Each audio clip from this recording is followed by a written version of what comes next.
my name is Catherine, and I'm going to be reading my partner's personal narrative. Here is my 3-ring binder. Okay. Right now, I will be performing a personal narrative from one of my classmates called The Best Day of My Life, written by Paula Harvest. This essay explores the idea of finding appreciation as well as clarity through meaningful experience and the loved ones we share with them with. This story is very reflective and heartfelt as well, while also capturing different moments of happiness and excitement. This narrative takes place during a trip to Seattle, where Paula visits the town of Twin Peaks with her best friend as well as her family. As you listen, pay attention to how the author, Paula, describes breaking away from her routine and realizing how important it is to be present and live in the moment. This moment in the story truly shows as well as captures a day in her life that helped the author feel grateful, loved, present, and appreciated. In the fall of 2025, I felt stuck, not physically, but mentally. I don't really know what I wanted to do with my life, and I felt like I was just going through the same thing with my routine every single day. I would wake up, go to class, do homework, sleep, repeat, and that went on with months, weeks, and years. At first, I liked having a routine, but the more I did it, the more anxious I got and the worse it felt doing, as well as exhausting. In the fall of 2025, I was lost, not physically, but mentally. I had no idea what I wanted to do anymore, or what I should put to my mind. While on top of the dilemma of where my life was going, I was 19 years old, while I was also considerably burdensome task of waking up every single day, getting ready, going to class, eating breakfast, lunch, and dinner, and then prepare to do it all over again. So as much as I loved to order and do a routine, at some point in the cycle, it became very exhausting, and then more exhausting, and then more exhausting. That's why the best day of my life resides in the final day of a short 3-day trip I went on to Seattle. I decided to go to Seattle, Washington, but not only by myself, but with my friends, family, and loved ones. The trip to Seattle was the key to breaking the routine that was currently driving me mad, so I decided to take my best friend. It provided me a change of scenery, weather, as well as many experiences. On Sunday, the final day of the trip, I woke up in the hotel room alongside my best friend at around 7 in the morning. I woke up to 7 in the morning to a phone call from no one else but my mother. The call was quick, where I felt my skin was warm and my body felt the need to jolt in order to get up as quickly as possible to avoid being late. In mere moments, we rushed to get ready. The song of the hairdryer pierced through the room, and footsteps pacing back and forth, packing a few last things before leaving to go ever so prominent. Finally, we had more mere moment of tranquility waiting in the elevator that led us to the parking lot eventually after we finished getting ready. Once the elevator dinged through, we immediately hit with that anticipation again that led us all the way to the car once again. With that anticipation again, that led us all the way to the car. Once we were finally in the car, we were an hour and a half away from the true goal of our days, and that was to Twin Peaks. Now, this day was mainly for me, while the other days focused on the interest of my best friend as well as my parents. I believe that my best friend was saved for the last as a huge fan of the show. Twin Peaks visiting the town was something I always dreamed of doing.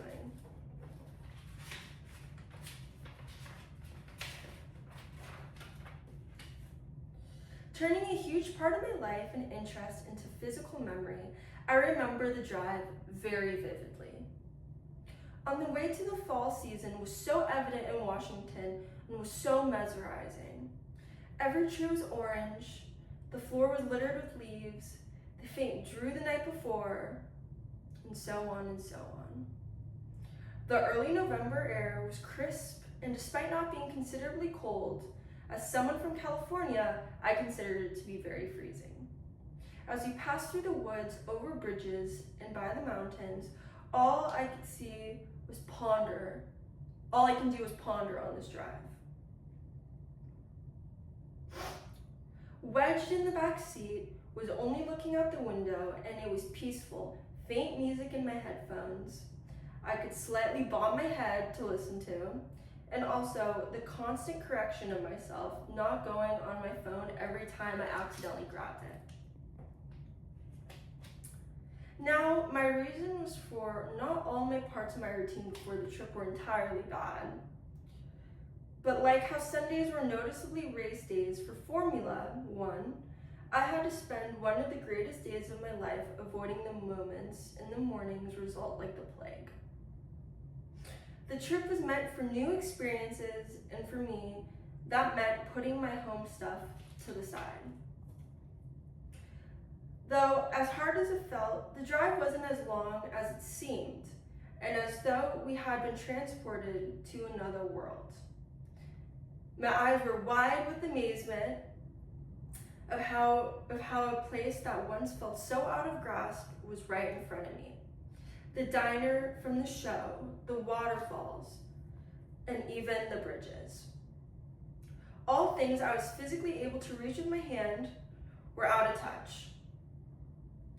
The most notable things in the town were being Tweedy's Cafe and the incredibly large waterfall right in front of me. The wind out of the town of Twin Peaks was stronger than Seattle. Everything was flying everywhere. My hair was either stuck in my eyes or being blown into our mouths. While it was so windy by the waterfall, we couldn't even keep our balance. Tiny droplets of water splashing our skin while the wind attempted to blow us away. The calmness truly came when we warmly kept in the diner, awaiting for our food and drinking an immensely sweet milkshake. I felt full of emotion being in the diner because it was in the exact one from the exact very show. My town truly embraced the popularity of the show, and it didn't feel like you were in the show while there, but instead you were experiencing a moment and appreciation of being in it. With an abundance of posters and memorabilia everywhere, the diner smelled of coffee and pastries. And then sadly, it visibly came to an end. Going back in the city was melancholic in a way. I was happy I got to experience something I dreamed of, rather than being so stuck in my head of worrying. Will I ever come back? My mind swarmed with these questions of myself and the experiences. For so long, I didn't even realize how much quicker it was to get back to the city of Seattle than it was to get out of it. The rest of the day was quickly sightseeing a few things that we might have missed and shopping as much as me and my best friend possibly could. Our final dinner was simple yet so chaotic. My friend and I waited for our meals at the bar. Luckily for us, they had a photo booth, something that was made of gleam, and the biggest smiles. We ran to the photo booth immediately and inserted money while we were once there waiting for the booth. We were so confused. It was dark and we had no idea where the camera was or what to do. So, when the first flash came and then the next, it was easy to say that the pictures made us laugh on the entire way to the airport. At the airport, waiting for the worst, everyone lost in their own words, sitting in anticipation for the moment they called to board at their gate. The trip was so connected now, faced with bright screens in everyone's faces, hoping to catch up and what they missed before re-entering reality. My dad and I were finally able to watch our race, and my best friend laughed softly as she scrolled through her socials. Now, the screens never disconnected us, but rather made us more aware of another person's space. Sitting on the plane truly made me realize what the best day of my life it really was. It offered a silence I haven't heard all weekend. It wasn't a bad silence though, yet rather a reassuring one. A silence that made me realize everything was worth it. The kind silence that was only disrupted by the buzz of my headphones and hums of the signal on the plane. I think that really made me love this day, and that this day wasn't entirely based on what I got to do, but who I got to do it all with. I reckon it could have been any destination or assortment of sites, but what would matter most to me is the thought as well as the people that I brought along with me. The love that came from my family and best friend to take a spontaneous trip, and the care that it took for being able to palm each day attentively, not solely for the fact it allowed me to be and live in the moment with myself, but that I got to do it in a way that felt kind, understanding, telling me simply to just live.